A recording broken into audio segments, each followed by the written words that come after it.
Welcome back to Aging is for Everyone. We're talking about housing options for older adults today, and I'm happy to welcome Lou Taravella, who is with MJ Peterson and Olear Realty Group, to talk about some of the other options. We talked about some subsidized housing, some affordable housing, but there's a lot of options out there for folks. Maybe they've just sold their house or they're working with you to sell their house, and they're not ready for that apartment. They still want ownership. What are some of those options for folks? Well, I guess it's situational. It depends on what the person is coming from. Perhaps they have a large home in the city or suburbs, wherever, and need assistance to get into the next phase. And some of the options are purchasing another home, or perhaps getting into something that's a little bit easier to manage, like a condo type unit, a co-op, a patio home, something like that. Right, and if somebody's, they're thinking they've got this big house and they don't need it anymore, so they're downsizing. I know that in this area, like if somebody wants to buy a ranch, they sell like in 2 seconds. Right. But those options of condos and patio homes, what are some of the difference between the different options that are available, and what are some of the benefits for folks? Well, instead of a single-family home, a condo, a co-op, or a patio home are typically managed by homeowners associations, and it allows the buyer of those properties to basically have all of the amenities taken care of, plus a lot of perks that go along with being in those units. There's distinctions between condos and co-ops. A condo is basically buy the real estate, and then you pay association fees monthly to have all the maintenance, et cetera, done. And maybe it's got a pool or a tennis court or something like that.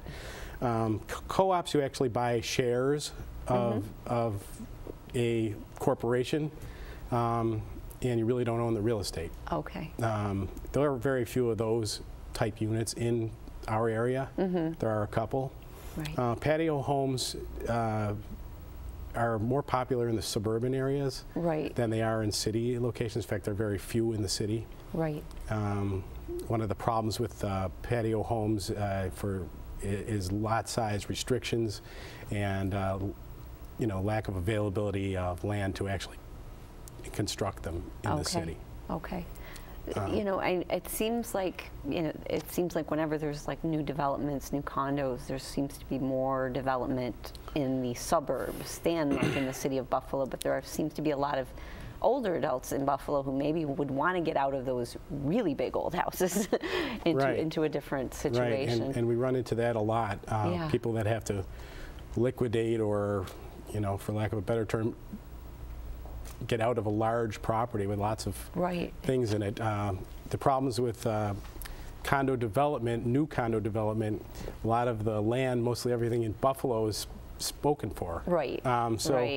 In order for a developer to have a new condo development, they have to have 60% of it in New York State. They have to have 60% of it sold before they can actually let the purchasers of those units close. So it ends up being a really big cash outlay for an investor, and most investors, developers, aren't willing to do that.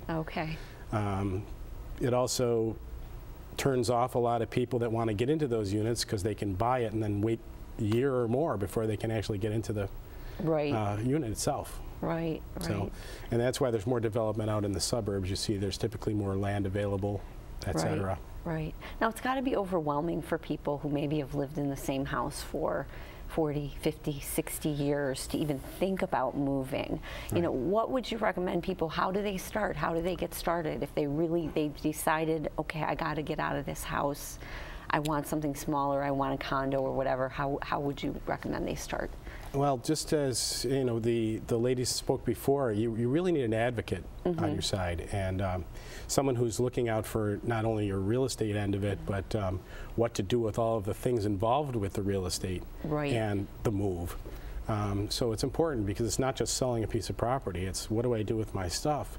How do I maintain a property if I have to leave it. Right. So we do a lot of those types of things, but it's best to get an advocate or a buyer's agent or an executor's agent, right. Which is something that we focus on a lot. Right, the executive would be... and then we can go through each stage of it, from financing to taking care of the property to helping, get into the next phase. Right, right. I mean, and then there's, the issue of, I got to get rid of all this stuff. Right, and we have people, maybe you're moving to a very small place. I mean, how do you help people with that? Well, we have lists of people that we use for the various services when it comes to disposing of a piece of real estate, and that would be everything from estate people to contractors, and typically the estate people are real good, work real closely with them. But we have a checklist that we go through on every property, and we can tell them what to do room by room, basically. So, yeah, there's lists of people that want to do that sort of thing. Right, and I don't think people realize that you can do an estate sale even like you haven't died. You can still do an estate sale. You can decide what you want to take with you, and then maybe make some money on the other things. That's done probably more often than not. Right. Yeah, have the estate sale before you leave. Right. Get it all ready, decide what you want, have everything else tagged, and you walk away with a check and for things that you want to keep.